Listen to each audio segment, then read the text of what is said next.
prendeu em Timon um vizinho que se passava por agiota para extorquir viúva por causa de uma dívida do falecido. Quem acompanhou o caso foi o Ivan Lima. Você imagina, você vai entender a história quando o Ivan contar. Os caras se aproveitam da morte de alguém da família. Já está no momento de tristeza, um momento de desespero, de saudade. Aí os caras ainda querem arrancar dinheiro, sabendo que a mulher já está sofrendo. Que loucura, né? Ivan Lima, aqui na tela do nosso Patrulha. Tem gente que derruba a casa só para fazer poeira pro vizinho. Esse ditado é correto se cabe aqui nesse caso que eu vou trazer agora. Um homem acabou morrendo, a viúva chorando, familiares, e durante o velório o telefone toca e uma enxurradas de mensagens, dizendo que o homem que morreu estava devendo agiotas.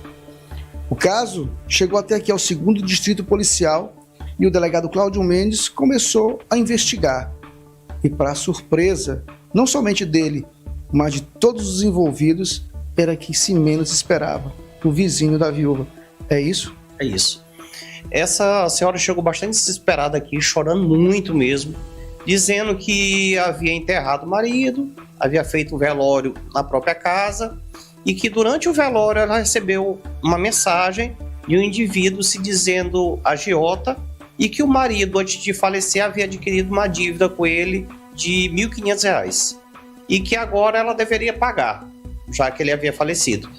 Então a mulher disse que não conhecia aquela dívida, não sabia e que também não tinha dinheiro, né? Perdeu o marido agora, situação complicada, ela disse que não tinha dinheiro. A partir daí a vida dela durante 24 horas se transformou num verdadeiro inferno. Perdeu o marido e começou a sofrer ameaças de morte. Esse indivíduo começou a dizer que ia matá-la, que ia quebrar a casa, que ia dar tiro, que ia bater, que ia sequestrar o filho dela, que era uma criança de 7 anos, citou o nome do filho, citou o nome da escola. E a última mensagem ele mandou foi a foto da casa dela, da frente da casa. Ela ficou desesperada. Desesperada, já que ele dava informações seguras, sabia o nome de todo mundo, sabia que ela tinha uma sogra que morava em outra cidade, sabia tudo, né? E começou a exigir aquela quantia de R$ 1.500. Então ela ficou desesperada, veio aqui na delegacia, até porque ela não tinha o dinheiro, ela disse até que se tivesse ela ia efetuar o pagamento, mas não tinha o dinheiro, ficou com medo de morrer, ficou com medo pelo filho, ela saiu de casa, não deixou o filho ir para a escola, e aí ela nos relatou o fato, eu chequei o número do telefone, né, que ela estava recebendo as mensagens, e a partir daí foi fácil, né, nós conseguimos descobrir quem era a pessoa que estava enviando as mensagens, coloquei no sistema para verificar a vida das pessoas e vi que se tratava de um indivíduo velho conhecido aqui do 2º DP. Um indivíduo que só esse ano eu iniciei ele 2 inquéritos de estelionato durante o início de um bairro aqui, o Leonel Brizola. Ele estava se passando como funcionário da Caixa, aplicando golpes para vender esses imóveis. Então ele tem 2 indiciamentos. Encontramos também 3 ocorrências de ameaça contra ele e também um crime de roubo onde ele se diz vítima, onde ele estava numa empresa, ele relata que 5 homens ele abordaram, roubaram o carro da empresa, roubaram o dinheiro da empresa e o sequestraram. Eu vou reabrir esse caso porque eu já estou acreditando que, na verdade, isso foi uma armação também na época, isso em 2022. Então, diante dessa situação, eu perguntei para ela se ela conhecia o indivíduo. Quando eu falei o nome, ela tomou um susto. Ela estava chorando de medo e aquele choro se transformou em revolta. Porque o indivíduo era o vizinho dela, o indivíduo que ela conhecia desde criança.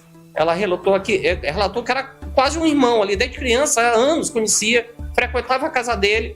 E ele tinha todas as informações. Tinha informação do nome do filho, dela. E, por que parece, tinha amizade com o falecido e sabia que o falecido tinha uma dívida com o agiota, que não era ele, né? Então ele usou todas as informações para se passar por agiota, sem que ela soubesse quem era, e começou a ameaçá-la de morte, cometendo um crime de extorsão. A partir daí eu fui na residência dele no bairro Joia, chamei para uma conversa ali na casa dele, ali na frente, né? E lá, enquanto eu estava conversando com ele, eu combinei com o policial que telefonasse para o número que fazia as ameaças, só para confirmar se era ele ou não. Quando o policial telefonou para aquele número que mandava as mensagens para a vítima, o telefone tocou no bolso dele. Então aí eu não tive dúvida de que realmente ele é o autor daquelas mensagens. Aí ele recebeu voz de prisão encaminha a central de flagrante. Lá ele foi autuado em flagrante pelo crime de extorsão, que é um crime que varia de pena de 4 a 10 anos de reclusão, e agora ele já está no presídio. Esse inquérito nós vamos dar continuidade e concluir e indiciá-lo por esse crime grave.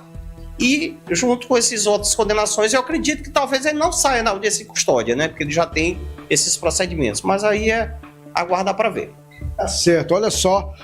Que história que acaba chamando a atenção pela, sabe, a falta de empatia por parte dele, que já que era vizinho, tinha conhecimento, sabia da rotina, sabia do sofrimento e aproveitou desse momento para se dar bem. Mas se deu mal, porque o caso caiu aqui na mesa do delegado Cláudio Mendes, que não brinca em serviço, em menos de 24 horas, com todas as informações, começou a trabalhar e realizar a prisão do envolvido nesse caso, que realmente é de deixar todos chocados e até mesmo indignados.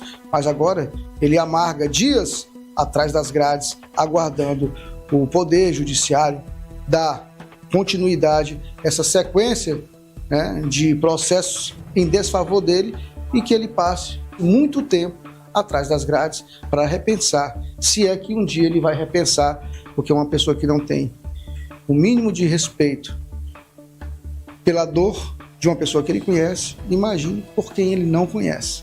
Com as imagens de Anderson Veloso e Ivan Lima no rastro da notícia.